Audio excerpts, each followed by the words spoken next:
मालेगाव तालुक्यात उड्डाणपूल आणि बायपास रस्त्यासाठी मागणी.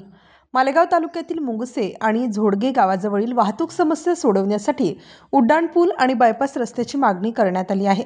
महाराष्ट्राचे कृषी मंत्री नामदार श्री दादाजी भुसे यांनी नागपूर येथे केंद्रीय रस्ते वाहतूक मंत्री नामदार श्री नितीन गडकरी यांची भेट घेऊन या मागण्या मांडल्या. मुंबई-आग्रा राष्ट्रीय महामार्ग आणि कुशुंबा रस्त्यावर मोठ्या प्रमाणावर वाहतूक होत असल्याने अपघातांचे प्रमाण वाढले आहे. यामुळे मुंगसे व झोडगे गावाजवळ सेवा रस्ता तयार करून उड्डाणपूल उभारण्याची मागणी करण्यात आली आहे.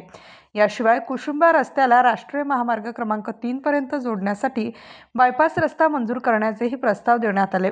तालुक्यातील शेतकऱ्यांची शेतीमाल वाहतूक सुलभ करण्यासाठी फुलेनगर लेंताणे ते चांदवड फाटा हा नवीन बायपास रस्ता तयार करण्याचा प्रस्तावही विचाराधीन आहे. यामुळे महामार्गावरील वाहतूक कोंडी कमी होऊन अपघात टाळता येतील. केंद्रीय मंत्री नामदार नितीन गडकरी यांनी या प्रस्तावांवर सकारात्मक प्रतिसाद देत लवकरात लवकर निर्णय घेण्याचे आश्वासन दिले. या बैठकीनंतर नामदार श्री दादाजी भुसे यांनी केंद्रीय मंत्र्यांचा सत्कार केला. राष्ट्रीय महामार्गाच्या विकासातून तालुक्याचा विकास, उड्डाणपूल व बायपास रस्ता उभारणीसाठी या मागण्यांची पूर्तता झाल्यास शेतकऱ्यांच्या शेतीमालाची वाहतूक वेगवान होईल आणि अपघातांचे प्रमाण कमी होऊन मालेगाव तालुक्याचा विकास साधला जाईल.